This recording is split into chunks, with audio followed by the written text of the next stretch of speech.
We're in it. We are here with Buzz Osborne of the Melvins, legendary rock band that could be technically, coined with the inventors of the doom sludge metal genre that that are so prevalent. And it's not often that I have a band on the show that is like slightly older than me. You guys were formed in '83 and early '83, and I was born in late '83, so it's kind of a whole thing. Don't tell me. Well, you guys just had a new album come out as well. Working with God. Working with God. And that came out late last month on the 26th, and that was your 24th studio album as a band. I mean, that's kind of crazy. You guys are just constantly working over the years. I'll take your word for how many it is, because I'm not counting. So. And also, I see like all kinds of different numbers. And it depends on how you count albums too. What's an album? Some people go, well, that's not really an album. Okay. Right. Whatever you say. Well, What exactly is an album? I don't know. How many songwriting credits do you have? I would say that I have written and recorded north of 400 songs. Wow. Crazy. Probably. That sounds about right to me. I think we've recorded probably 500 plus. Probably, Well, with streaming revenue at 2 cents a piece, that's a lot of dollars. Hundreds of dollars will roll in every year. Nice. Keep getting those checks. No, I'm basing the studio album number off of the verified words of Wikipedia. So it could be Well, there you go. Disinformation, but my Wikipedia page is I would say mostly fallacy. My Wikipedia page. If I look at that, I don't know who does that stuff. I have no idea. I think the who internet. puts that stuff in there. Certainly not me. But I would say most of it's nonsense. There's hints of truth in it to some degree, but the things that they're writing down as verified fact, especially about me, it's just nonsense. I prefer to leave it that way because I like to let the internet have a life of its own. Right. Although it is a little interesting that people are allowed to kind of like edit that kind of page because it is kept up by like the internet for the most part, and there are like moderators, I'm assuming, but it is crazy how much fallacy is allowed to be on there. But I feel like even the written word is not necessarily true. Newspapers and all those kinds of things aren't true. Sure. Newspapers never have written, we have to rewrite this. Here's an update on this forever. That's always been the case. Whenever you do something, they'll write, volcano explodes, 30,000 people dead. And a day later, 10 dead. Well, yeah, there's a constant struggle between selling newspapers and reporting the truth. And I think a lot of facts get lost in that shuffle. Yes. And the problem with the internet now is that people can just go back and edit themselves. Like news stories or whatever. We've never said that. I don't know what you're talking about. We weren't homophobic. We weren't Nazis. Whatever, they can just change it all. Just change it all right online. And there it is, the New York Times website. I don't know how much you think they're editing in old stories all the time. That's a good point. Nobody who's watching. I don't believe any of it. None of it. Yeah. So, well, I didn't think that you were sitting there editing your own Wikipedia page. No. I did peruse it this morning. I don't remember reading anything particularly sensational. I think, a lot of I'm sorry? It's not sensational. It's just not true. All right. Well, I think a lot of our audience is on the younger side, younger than we are for the most part. I hope so. Well, yeah, that would be frightening if they were all older than citizens, I guess. And my social security check to buy this new house.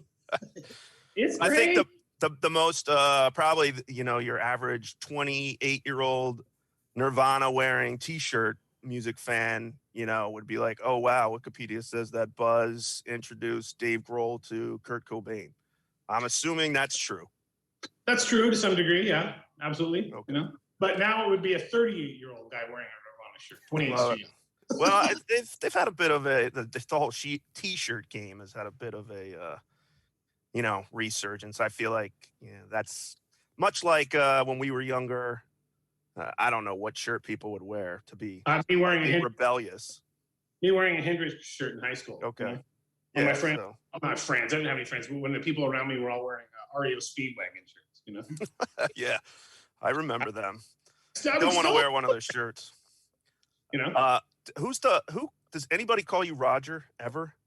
No, I've never been called Roger. Only by people who don't know me. So if I ever hear that name, it's like an airport or it's the DMV police person.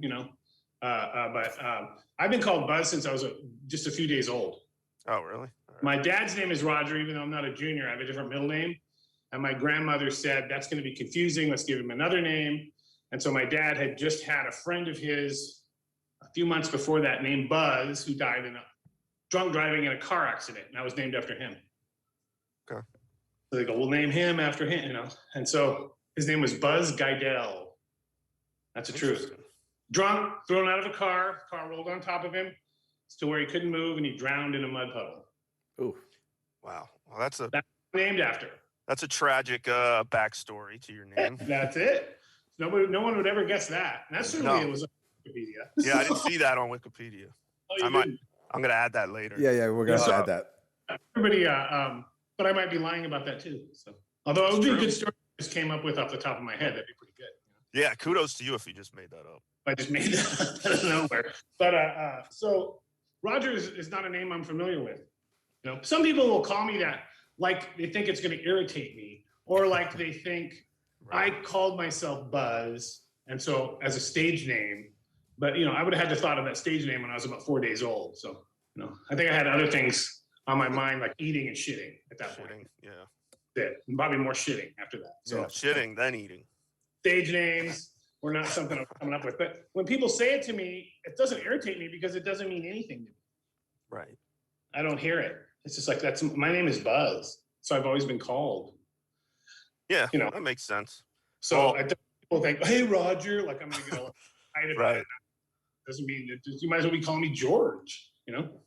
Means about the same. Yeah, it's my legal name, but I've never tried to hide that. It just doesn't mean anything. Yeah. Like your name is. Yeah, technically it is. So your mother's maiden name is what? Who cares? Nobody gives a shit. Well, do you give a shit about the before Melvins? No, I don't care. Because I see that, the inconsistencies everywhere, and I've always wondered if that rankles someone in the Melvins camp or Melvins camp when that pronoun shows up. Doesn't upset me in the least. Article, I guess. I'd hope I'd have my mind would be on bigger things than that. Yeah, I would hope. I just want to make sure before I accidentally then no, say Melvins. I don't care.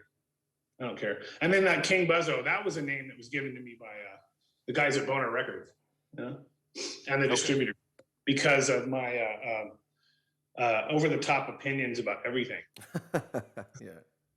Well, so they were like, "We'll just call you King." Well, that's stuck. Do you have a huge music collection? Excuse me? Oh, I'm sorry, I cut you off. No, go ahead. I just asked if you had do you have a huge music collection? What do you mean by huge? I guess I'm picturing a room where you have, 8,000 vinyl records. No, I don't have any vinyl. I sold my vinyl a long time ago. Wow. Okay. I don't particularly care for vinyl myself. Right. But having said that, I don't care how people listen to my music. It doesn't bother me. We'll make vinyl for people. It's fine. It's fine with me.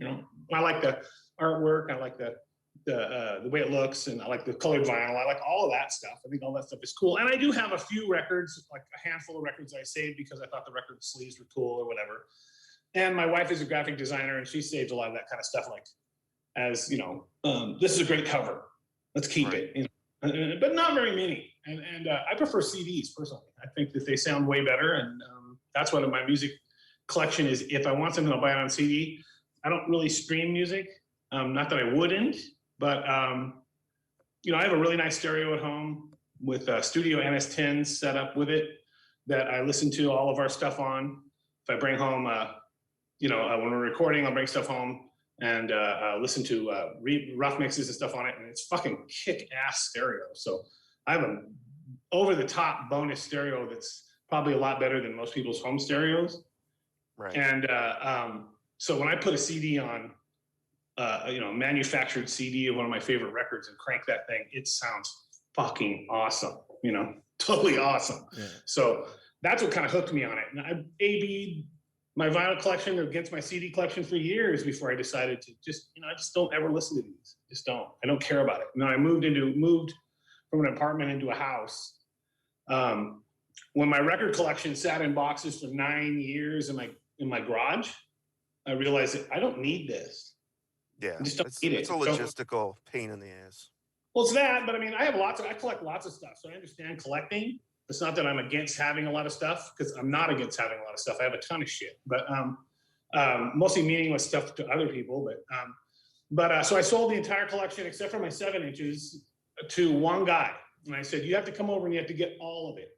You cannot just cherry pick it and leave me with a bunch of shit. No way. You're buying the whole collection, and then I will give you a good deal on it. But you come and get it, And if you don't want this shit, take it to Amoeba or sell it somewhere. Fine with me. I don't care."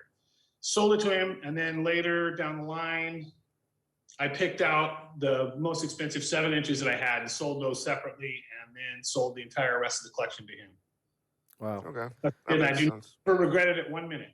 Well, I do have to say thank you for saying that you prefer CDs over vinyl, because I also am a big CD over vinyl kind of guy, and I got back into collecting CDs recently. So. Oh yeah, CDs don't cost shit.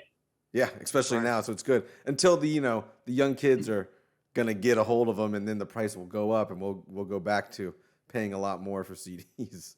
Well, I mean, the thing about it is with vinyl, you're gonna pay $25 at least for a decent record. $25 at least. Even if CDs doubled in price, they're not gonna be $25. $25 for crap vinyl. That's what you're going to pay, for crap. And most vinyl is about the same. I mean, the thing is, I usually don't get into this argument. Not that I'm arguing with you, but I have had this conversation with lots of people about this. And I'm just like, you're just hearing things that aren't there. You think you hear something that's not there. You sit on a mastering session with a guy that masters records. He will show you exactly what he cannot put on the vinyl that he can put on the CD. Yep. There it is. He'll show you on an oscilloscope. There's the low end for the CD. There's the low end I have to cut off to get onto the vinyl. Yeah, that frequency range is not there. And I never got the people that, these audiophiles that swear by, vinyl, the pristine playback of vinyl. I've never heard that. I mean, look, if you got a good stereo and you enjoy vinyl and you have a nice turntable, vinyl sound, that's what keeps you off. Who am I to tell you? It's fine with me. It doesn't bother me if that's how you want to listen to it. Because in reality, when you think about it, most people listen to shitty MP3s. That's how, or they listen to YouTube for music through their crappy stereos or their computer speakers. So audio files, it's like, okay. And that's what I always love too. Look, here you can buy the vinyl and we'll include a download card. It's like, okay. Yeah.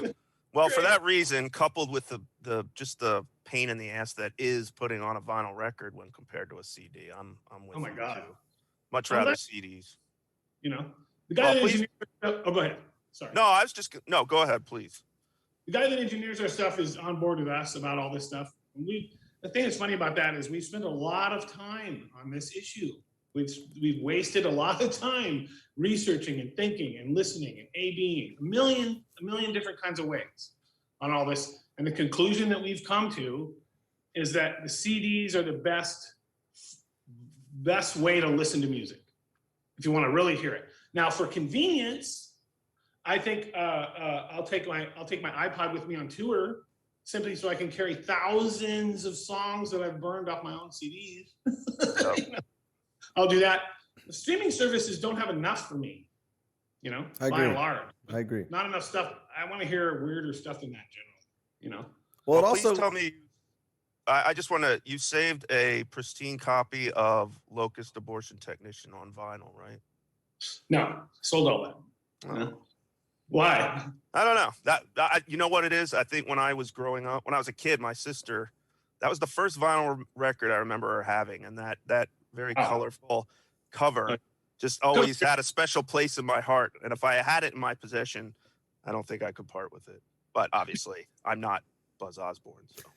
Yeah. I mean, the thing is, it's like with stuff like that, you kind of look at it and you go, "Do I need this? I don't need it. I have so much other stuff. I understand the collecting mentality. I understand it. What makes collecting cool? And all the collectible vinyl stuff that we do, we go about it with that attitude. We want to make something that's cool.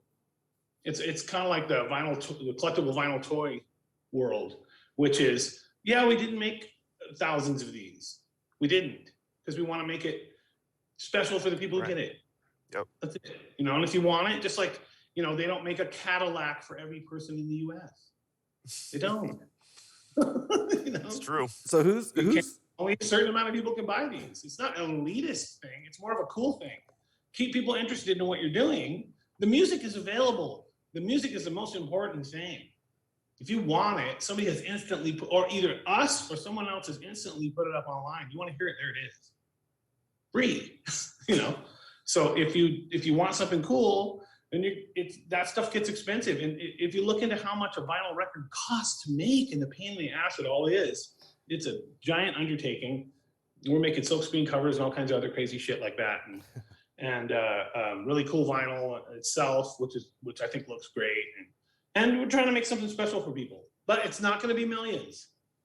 It's not going to be millions, So, if I go by what's on the internet, which is like what a lot of people's opinions are, then you can never make everyone happy no matter what you do. We can include the vinyl albums, sell them for $1 a piece with a $100 bill taped under the back of it, and someone will bitch. There's just nothing you can do. Nothing you can do. So I just have given up on that. And I just think, if you want to bitch about us, you think we're the enemy, that a band like us doing the things that we do, and as weird as we are, we're the enemy, well, you can just fuck off. There's plenty of people out there that will satisfy your milquetoast bullshit. Don't look to it. That seems like the theme for the album, working with the gods. Yeah, I mean, well, the thing with that is, we don't perversely make records that are weird. We make records that we like, and it's not that we don't care what people think. It's that I don't make records with that in mind. Like, what will people like? Oh my God, I really want to make sure that I'm wearing the right pants. I'm doing all the right things. I'm not in high school, I'm not trying to join a social club. It's just like, I'm trying to get rid of a social disease. We make records that we would like as fans, things that we would appreciate. That's how we approach all this stuff. And people take it as this attitude of, well, they just don't care what anyone thinks. That's just crazy. It's not that we don't care. We care a tremendous amount about what we think would be good. Sure. I mean, beyond belief how much we worry about that. We think it's good. We didn't think it was good, we wouldn't put it on the record. I don't spend that. I mean, like a song like Fuck Around, people listen to that and blow it off. It's like, okay, that was the hardest song to record on the whole fucking record. Yeah, it took us so fucking long to do that. All the vocal harmonies, it took us a long time to get that. That was just us. We didn't bring in studio people to do all that. That was all us. It took a long time to record, and we were very, very proud of it, even though it's funny, Or like the Harry Nilsson cover, "Fuck You." That's a tremendously well-recorded song, and people want to think that's a joke. It's like, I don't spend that much time on jokes. Don't. So you don't. You say that you don't. Make music to. You don't necessarily give people what they want to hear. You're making music you like. I've read.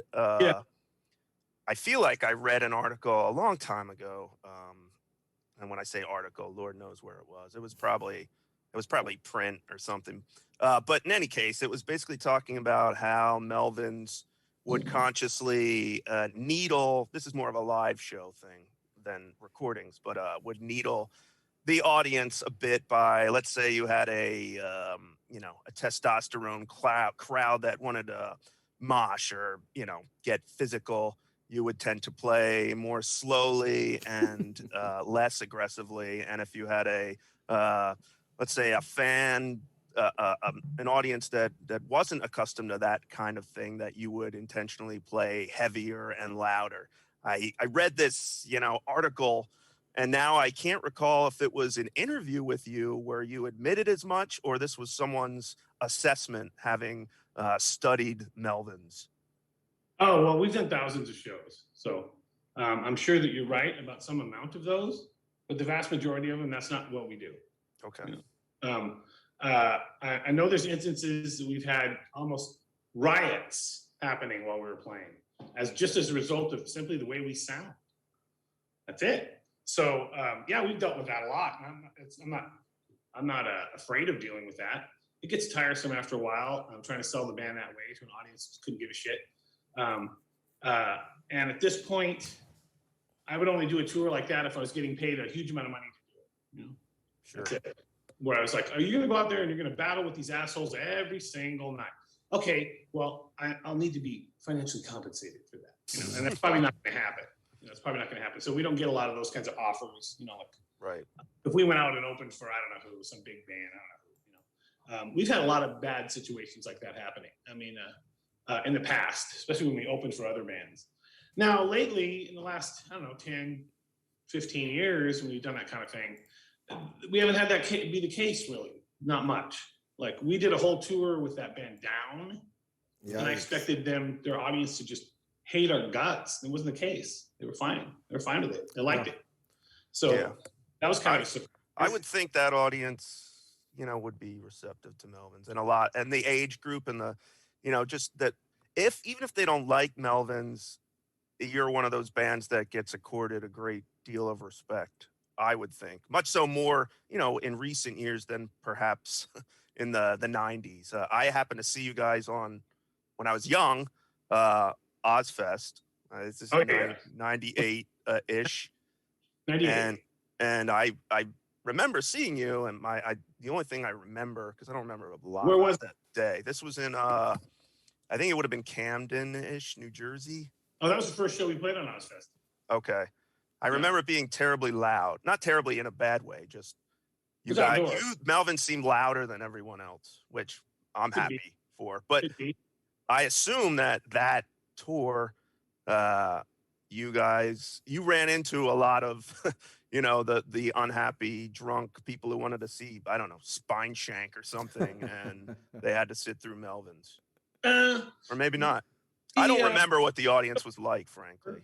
We did okay on that tour. The problem was they had a rotating thing where all the bands in the second stage had to rotate. One day you opened, one day you played blast, one day you played sometime in the middle. So for some of the bands, we were more of an established band in the second stage, us and Motorhead. Right. Motorhead, I think, played last every night, now that I think about it. That makes sense. The other bands rotated. And so we were more of an established band. So if we were playing first, some days it would be an audience for us and then nobody until Motorhead played. Yeah, I was looking back through that lineup because I don't remember a whole lot. I remember Tool playing on the main stage, and I remember seeing Megadeth and Soulfly. Honestly, those three bands and you guys, those are the only four bands I remember. But I revisited the second stage again via Wikipedia, so could all be bunk. But System of a Down was there, and Incubus, and Life of Agony. Yep. And a couple of new metal, Snot and Ultra Spank. Kilgore. Yeah, that's here. That just seems, I don't know. It seems like a recipe for real weirdness. The Voodoo Machine. Oh, yeah. Sorry, they're on here. And another band called Temple. I don't even know who that is. Them. They must have been on the first part of the tour, because we only did the second part. Okay. Actually, we did the second part, we did the first part. I don't know which, But so, has anybody ever asked you in your entire life, and this is not a question for me, I'm just curious because there's so many stupid people out there, if there was any relation between you and Ozzy Osborne? There's absolutely nothing between me and Ozzy Osborne. There's absolutely nothing between me and the Ozzfest people at all, because Ozzfest did not want us on the tour. They said, we do not want the Melvins to be on this tour. for whatever reason, you know. You never Not found out why. Not for anything we'd ever done, you know. And if the Melvins, and the only reason we were on it was because Tool wanted us on it. And there's a direct quote from Tool, which is, we want at least one band on this tour that we can stand. Do you think it has anything to do with, I don't want to say you guys sound alike, but like you got like Sabbath and the Melvins kind of are usually in the same ballpark as far as sound and like what they sound like. Do you think maybe that was part of why they didn't want it, maybe? No, they wouldn't have a clue what we sounded like. There's no fucking possible way they could have ever heard our band. There's just no way. It has nothing to do with that, and everything to do with the fact that they didn't like getting told by Tool that we were going to do the tour. They didn't like it. And so they turned into monstrous fucking assholes for the entire trip. And the way it worked with us and what our saving grace was, we were traveling with Tool. Our stuff was on their bus, on their trailers, and all that kind of stuff. So, and we were playing. Fuck with you. What was that? They couldn't fuck with you then. They couldn't do anything. And then we also played all the off dates on Ozzfest. We played headline Tool shows, opening for Tool. So it was great. And they just said they're going, and then Ozzfest says, okay, well, we're not paying them to do it. Because, yes, you are paying them to do it. And so they were made to do that. And so they were extreme assholes. Extreme. They are some of the worst fucking assholes I have ever had to deal with on tour. The worst. Are you speaking of? Have you met Osborne or Ozzy personally? Are you saying personally or just the Ozzfest promotion people? The Ozzfest in general, from the head person on down. You know, everybody involved in that tour were a bunch of fucking dicks to us because they didn't want us there. They felt like they were getting railroaded into having us there. It's like, you don't want us there, but you want Limp Bizkit there. Okay, got it. You know, gotcha. I would have loved that Ozzfest. And then it's all bands, you know, bands that they were managing or whatever, or somehow were kissing their ass. And I couldn't fucking give a shit about kissing their ass. I would never do it. You know, I wouldn't have done it no matter what. Now, Ozzy was completely out of it. I mean, he didn't know where he was. Yeah. Like, he had no concept of where he was on any given day on that tour. He was never there, and they would roll him up, and he would literally get carried into the backstage. And then when he'd go into the backstage, because we had all access passes, unlike the rest of the bands in the second stage, we had all access passes because we had to be wherever Tool was, because we were traveling with them. Mm-hmm. You know, so we got to go where Tool made sure that we got those passes. So the other bands don't even get all access passes. Not second stage bands. They get told to fuck off. You know? Hopefully Lemmy got a second stage or an all access pass. I hope. Have cared less about being around right. there. I saw him in catering a few times, but Lemmy wasn't overly nice either. Not at all. The guitar player was super nice in the band. I'm blanking on his name. He was super nice. The drummer couldn't have cared less. The drummer in Motorhead walked around almost every single day with a shirt that said, "I'm here about the blow job." Yes. So that's kind of where his head was at every single day. Head on, but that's where he was at every single day, pretty much. And could not have given a fuck about us at all. The guitar player was super nice. He was an English guy. The drummer, I believe, is from Copenhagen, I think. I think he used to play in King Diamond's band, I believe. And they were good. Motorhead was good. Motorhead played probably a 35-minute set every night, and it was ripping every single day. And so that was fun to see him. But Lemmy was not overly nice at all. And I think about that now, and I'm about the same age, I guess somewhere around the same age he would have been then. And I would never be that fucked to anyone, even if I didn't like their band. You know, I wouldn't be that much of an asshole to anybody. I just wouldn't do it. I'm not that kind of a guy, you know. I mean, I know how hard it is for bands out there. I mean, believe it or not, Gene Simmons said something to me that was really crazy. He said, "I'm nice to everybody because I never know what's going to happen with these people." Yeah. You know, I don't want to be known as the fucking asshole of the century to some kid who's coming up in a young band and then have them shit talk me for the rest of it. I don't want to do it.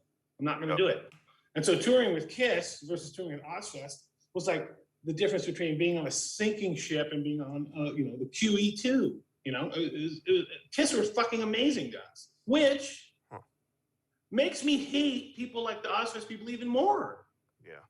Because Kiss to me are big rock stars. That's what they are. Traditional big rock stars. That's exactly what they are. Who sold millions and millions of records, are loved all over the world and have been forever. And they don't need to be nice to me. And they were. Gene and Paul.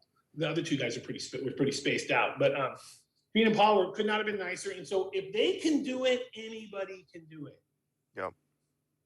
And so I have very little patience for that sort of thing. Now almost zero patience for it. It's like, you don't have to treat me like an asshole. You can not like my band, that's fine. But treating me like I'm a fucking scumbag ass, fuck you. I don't have to put up with it. And I don't care about what you can do for my career. Yeah, fuck you. What it takes is kissing your ass. I'd rather work at Home Depot, Yeah, and that's one of the reasons that Melvins is so respected, because everybody kind of knows you don't suffer fools or egos. No, not too quickly. But the thing that's funny about that is, since I haven't had massive, because I've never shut up about what I thought about Ozzfest. I always said, fuck that. Those guys are a bunch of fucking dicks. I've always said it from the day one. And what it's turned into, or people would ask me stuff like, what do you think about, Ozzy? Well, Ozzy was walking around looking to me like in a drunken or drugged up stupor. Like he had no concept of where he even was. I don't even think he was 50 at that point, Like he had no concept of where he even was. And so then people turn that into this thing. How can you say anything about these people? And it's because I've never sold millions of records.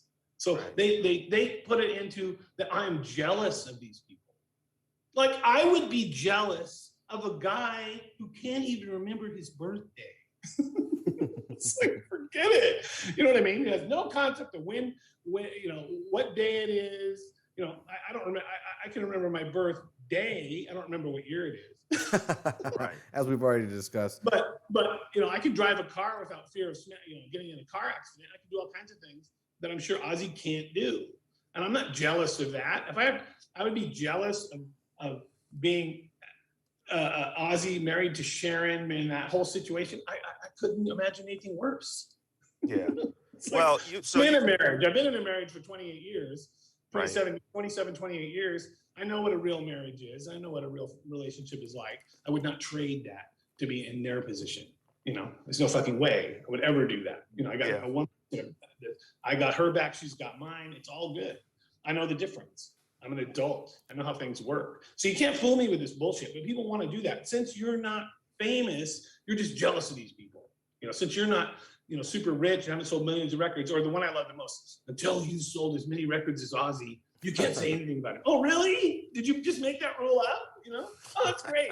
So he's beyond reproach. And so is Sharon. Until I'm as successful as them, I can't say anything. Well, they've certainly had no problem shit talking whoever they wanted.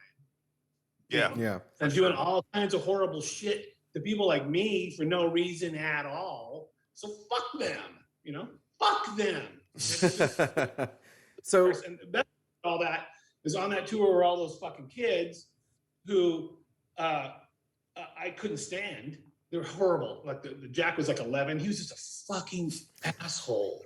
He was like a miniature version of Alex from the Clockwork Orange, basically, and I would have drowned him in a bathtub if that was my kid.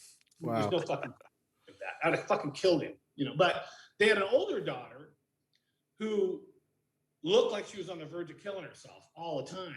And then when the Ozzfest or the Ozzy show, whatever it was, that show, the Osborne, she's the one who wouldn't be on it. Wouldn't be on it, and she couldn't. We knew it because she was the only one that looked like she had half a fucking brain. Yeah, I'm not going to be involved in this circus. Forget it. Right. Well, right. You've met a ton of legends and Lord knows how many superstars. Have you ever been, surprisingly starstruck by someone you've met? Let me think. No, he has casual conversations with Gene Simmons. I know, that's what I'm saying. What kind of makes Buzz? Wow, I'm talking whoever.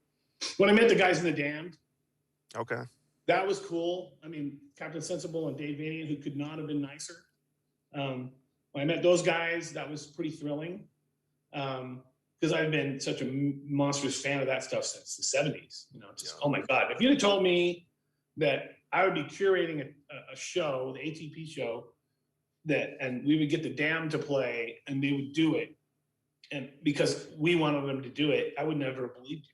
You know, if you'd have told me when I was 12 years old that someday not only will you meet Gene Simmons, you'll actually your band will play shows with Kiss, I would never have believed it. Yeah. You know, that's beyond belief. But, you know, I'm not I'm trying to think if there's anybody that I was tremendously awestruck by. Rick Nielsen, Cheap Trick was really nice. Super nice. And that was fun. He's got, you know, what was really fun was stand on the side of the stage while they were playing with his guitar tech. And every time there was a break, he'd come over and tell me all about the history of the guitar that he was playing. Wow. This is a 1956, blah, blah, blah, blah, blah, blah. And it was fucking amazing. I love shit like that. That was really cool. So things like that are pretty cool. I met a couple people that I thought was pretty amazing, like Jim Brown, the football player. He's not a rock guy, but that was cool, you know, because he's arguably in some circles the greatest football player of all time. You know? And the Hall of Famer, and then to get to hang around with him and then ask him questions, you know. Where did you hang out with Jim Brown? How does that happen? Golf, you know. Okay. And I played. You're not going to believe this, but I played many rounds with Jim Brown on muni courses in Los Angeles. Not country club bullshit. He can't stand that stuff. Neither can I. You know. And so I got to talk with him one-on-one for long periods of time about all kinds of questions. And the thing is sitting there thinking, you know, okay, when is the next time you're going to get to have talk about you know, sports strategy or how you think with a guy who's arguably the greatest football player of all time, Hall of Famer, you know? For sure. And I go, well, I'd ask him a question like, for instance, I'd go, well, how much of what you did was mental, you know? And he goes, 75 to 95%, sometimes more. Mm-hmm. And I really like, well, what are you talking about, you know? He goes, well, lots of guys are big and fast. Lots. Because there's tons of those guys. He goes, it takes a mental edge to make you a champion. Makes sense. And I'm like, well, what are you talking about? He goes, well, no one was going to out-practice me. No one was going to outthink me. There's just stuff like that. And you listen to that, and then it's like you're realizing these are life lessons. Yeah. They're not just about, you know, well, I was, you know, really fast. No. It's a strategy and a way that you think about it. And so then I will go, well, what do you mean by mental? You know, what do you mean? He goes, well, when I got tackled, I would lay on the ground until everybody else got up. Then I would get up. And I go, oh, because you were resting. He goes, no. Because then when I needed to get up slow, I didn't look any different. And so I looked like I was invincible. It's like, that's interesting. Wow, yeah, that's some real mind game stuff. Right. You know, and so it's like that's the kind of thing. I think that's a really brilliant thing to think about, especially no one will out-practice me, no one will out-think me. It's like, that's it. You can put that kind of thing to so many parts of your life if you think about it in the right terms. It's like, right, you know? Yeah. Get out thought, don't get out practiced. If you don't like what you're doing, practice more, you know? It's like, I would see Jim at a driving range near my house. It's just a dumpy little driving range. He'd be there all the time because it was the closest one to his house. You know, there he is hitting balls. He's one of the most outrageously competitive people I've ever been around. That's built into these guys. It's not a mistake why they're good, you know? It's not a mistake why he did what he did. It's because he's driven. He's a monster, you know, when it comes to that kind of thing. He's one of the most brilliant strategists I've ever seen. Doesn't miss anything. I'm just like, that's a guy that you can learn so much from.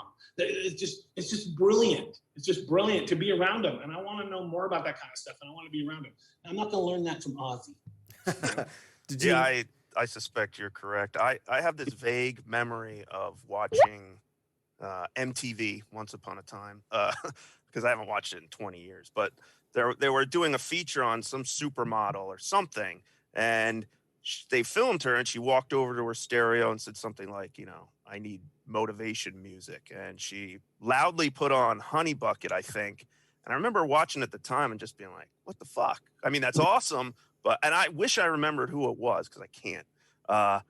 But have you ever, encountered someone that turned out to actually be a Melvins fan that was just like, kind of blew your mind? A fan in an unexpected place. Yeah, Greg Gutfeld from Fox News. Okay, yeah, he seems That's to the be guy I wouldn't have a expected. surprise metalhead of some sort. Yeah, he's a total metalhead, and as it turns out, he's just a big music fan in general. And I don't watch TV. I don't have any idea what's on TV. I haven't watched TV since I left my parents' house in the early '80s. I don't have any idea what's on it. I've never seen Fox News. I've never seen his show. But I've been on his show before. But he had a lot of rock people on there and various other people on there, and he's just a big music fan and was a huge fan of ours. Huge fan, and that's enough as far as I'm concerned. As far as what people think politically, I try not to let that get in the way of what I think about that person. That's not how I decide what people are. I don't measure people by that, And so as far as what Greg says, I mean, in my conversations with him, I tend to think he's a good guy, and the rest of it, I think I'm not going to listen to anybody else's bullshit about that. It's like, whatever. I have my own experience with him that you don't have, whoever these people are. And so you can think what you want to as a critic of Fox News, but I'm not a critic of Fox News because I don't watch Fox News, So as far as me being able to, pinpoint exactly what all that kind of stuff is, I don't go down that road, nor am I going to. And if you tell me, I don't know who you are, either one of you, I have no idea who you are. I don't know what you think. I don't know what your political motivations are. I don't know if you've ever been arrested for drug charges or molested children in the past. I have no idea. Or maybe you're closet Nazis. I have no idea. But nonetheless, here I am anyway. Yep. Why? Don't do a background check on people. Are you fucking kidding me? That's not how I judge people. I'm not going to do it. Yeah, and I remember you taking some heat for the Vice thing a few years back. Yeah. That's what happens now. People dig stuff up like that. That was years ago, and here I am doing an interview with a guy I thought was who was the guy who started Vice. It was like, yeah, do you want to do this? Right. Yeah, sure, I'll do it. And they start talking about all kinds of stuff, and then I get heat because they say stuff like, well, you said Nazis were socialists. No, they said they were socialists. It's National Socialist Party. I didn't say they were socialists. Yeah, no doubt. And I don't think, no reasonable person, no reasonable person can, in my opinion, can bear, shed any or put any responsibility upon to you for doing an interview with someone. Because as you said, what are you supposed to do a background check on the hundreds of people who interview you every year? It's a non-starter. You might as well just not be interviewed. If I had, I probably still would have done it. Because had I known all that stuff, whatever it is, because I still to this day, I didn't research him. I couldn't care less. Well, did you research? Research what? What am I going to look? Wikipedia? Well, we all know what good that is. It's like, where exactly am I going to find out the truth about this guy from you, him, from her? That's just bullshit. I don't make my decisions like that. I don't base them on that. Like, let's say me and you were friends. We're really good friends. And you told me something like, sometimes I think that maybe it would be cool to molest a kid. I go, thinking you want to molest a kid is one thing. But if you get to the point of doing it, then somebody's going to kill you. And that's one of the worst things you could possibly do. Thinking it is not a crime. Doing it is a crime. There's a big difference. So there's a lot of things that I can do. If I knew someone, I could talk to them. There's no reason to believe I could influence them, regardless of what they thought politically. You know what I mean? Or what? Right. So if I'm thinking about molesting a child, I don't think you should do it. I think you should seek personal help. Does that mean that I should never talk to them again? You know what I mean? That doesn't make any sense. If you had known about the Vice guy beforehand, so basically the tenor of the interview, the content of the interview probably would have been completely different. Could have been. There's no reason to believe that I couldn't influence anyone. Yep. No reason to believe it. If people want to go, you're guilty by association. Association with what? What the fuck are you talking about? And then the best part was, well, he's one of the Proud Boys. I remember this was recently. I go, who the fuck are the Proud Boys? I had never heard of him prior to You know, 2 years ago. he started this. Okay, I'll take your word for it. You know, I'm not gonna look. I don't give a shit. You know, Proud Boys. And the funny thing is from that, then people will go, will you support Trump? I've never supported Trump. I've never said a fucking word about supporting Trump, ever. I've never said that. I've also never said a word about supporting Biden. Never. And they go, well, did you vote for Trump? No. Did you vote for Biden? No. Who did you vote for? None of your fucking business. You know? But I didn't vote for either one of them. There. Are you satisfied? Well, you're a Trump supporter. Okay, I'm a Trump supporter. I've never fucking, you know what I mean? That's just fucking crazy. Yeah. I'm not a Republican. I'm not a Democrat. I am a pro-gun, pro-abortion, pro-drugs, you know, it's like, what party speaks for me? You know, are you fucking kidding me? Yeah. Both parties have things I disagree with and agree with. I can't be bothered with something that trivial. Fuck, partisan politics are for plebes. I totally agree. Fuck to divide and conquer bullshit that I cannot get involved in. I don't have time for that bullshit. What is the difference? There's no difference. If you came down from another planet and said, look at these two political parties, they'd stare at you. What two political parties? What are you talking about? It's virtually identical. You know, one party of dumbassery. For a guy like me, there is no difference. None. You know, and so you just try to do the best that you can. That's all you can do. And so, and I'm a artisan, you know, musician. And so why are people so concerned about my opinions about this kind of stuff? It doesn't make sense. If you want to base your political opinions on TV people like Greg Gutfeld or whoever it is, you know, I'd like to think that you would look a little deeper than that on your own to figure out what it is you like. But I personally like Greg Gutfeld. I like him on a personal level, and I think Greg's a good guy, you know. And if people want to get pissed off at me about that kind of thing, that's just too bad. But on a personal level, I like Greg Gutfeld a great deal. Well, I think people like to know. People like to ask your opinion because you're candid, and a lot of people in your position aren't, and because you know the way society is now, for the reasons we've just discussed. They're terribly guarded, and you really never find out what the person's truly thinking. And you're one of the few people that seem to communicate that. So it makes sense that people want to ask you what you think. Yeah, but I mean, if you look at like what's been going on in the last year, it's like, you know, well, I don't like the police, and I don't like the protesters. So what side am I on? Whose side am I on? I hear you. You know, so am I pro-police? No. Am I pro-protesters? No, I'm not. So what side am I on? Well, then by not being a part of it, then you're supporting the other side. No, I'm not. I'm not supporting the other side. I just said I didn't, you know? And just because you yell and scream and go through a bullhorn and march in the street, in actuality, doesn't give you more rights over people who don't. You know? You're just acting like a 5-year-old, like a little brat out there, because you think that's how you get things done. In my world, that's not how it works.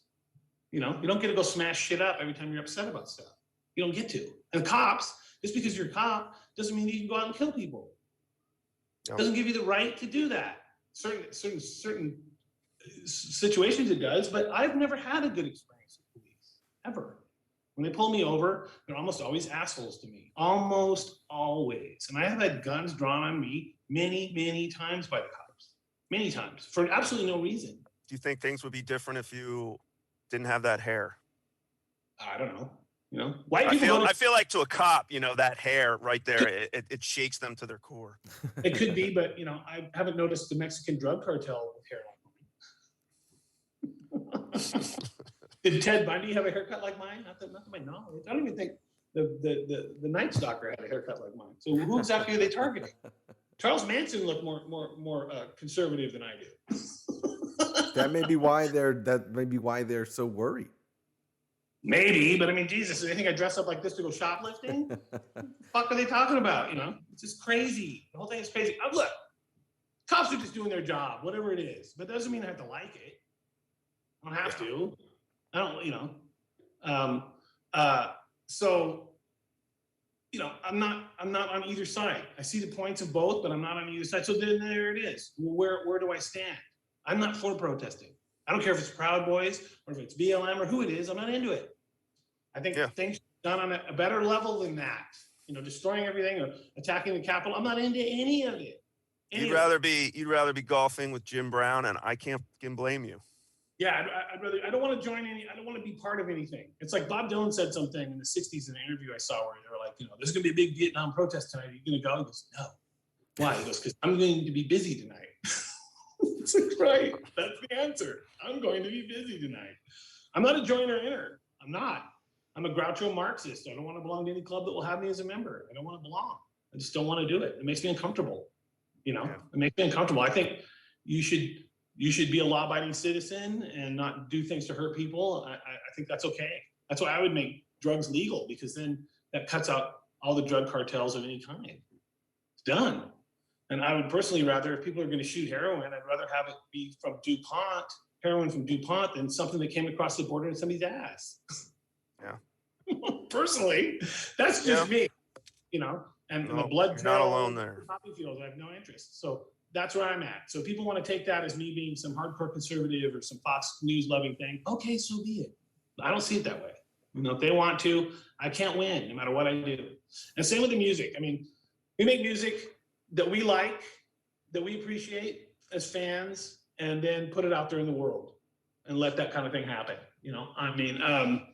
That's all I can do. And that's my job. And that's what I want to do. And I feel like I'm honoring how I got started in the beginning, which was I saw music in a different light than most of the people around me. And as a result of that light and me pursuing that, it changed music on a global level. It gave bands like Soundgarden and Nirvana and people like that got a different perspective on what they wanted to do. Turning that idea into something that was a massive thing, whether people understand that or not. That I'm very proud of. Now, that doesn't make me a lot of money, and I don't spend a lot of time thinking about that. But what it does is it lets me know that I wasn't wrong. Your instincts were correct. And so I've tried to stick to that, stick to those original instincts. You weren't wrong then, you're not wrong now. You just have to plant the flag and let people gather around it. That's it. That's all you can do. Doesn't always work, but that's okay, That's almost, I feel like we should end it there, because I think you summed up everything you're about pretty nicely. And Good. I'm glad. I'm glad. Thanks for letting me talk. I dig it. I mean, there are definitely a million things that we could probably continue talking about for hours and hours, because I love it. Obviously you have a long and deep history in music and just music alone. I mean, I have so many other questions about just the Jim Brown and the Tool situation that we could go on for another hour, but unfortunately we have other things scheduled today, so we can't. But we would love to have you on again, Buzz. That's why I want to stop it here, because I feel like I'll just get started down another tangent. Oh yeah. And then suddenly we'll have taken up Buzz's whole day, and I don't want to do that. But we definitely appreciate your generous time here, man. Yeah. No, it's 8 a.m. where I'm at, so it was, so it's not a big deal. Sorry I was late. No, you were more. No. By all means, it's okay. We're going to be late for the next one, and it's just going to have to happen that way. But it's well worth it. And again, Buzz, I'm sure we definitely want to have you back on. So anytime we'll reach out again. And again, thanks for coming, man. Anytime you want, that's fine with me. And I can't tell you how much I appreciate the interest. Yeah, for sure. And then if you haven't heard one of the 20 plus albums, definitely check out Working with the Gods. It came out on Ipecac. You can currently listen to a couple of the tracks actually on the Lambgoat Spotify monthly playlist. I think the cover that you mentioned, "Fuck You," is on there, so that's definitely a good track. And I definitely love the "Fuck Around" song. It has like a nice surfer California 50s vibe. So it was very interesting. All right, awesome. Thanks, Buzz. Thank you. Take it easy. You too.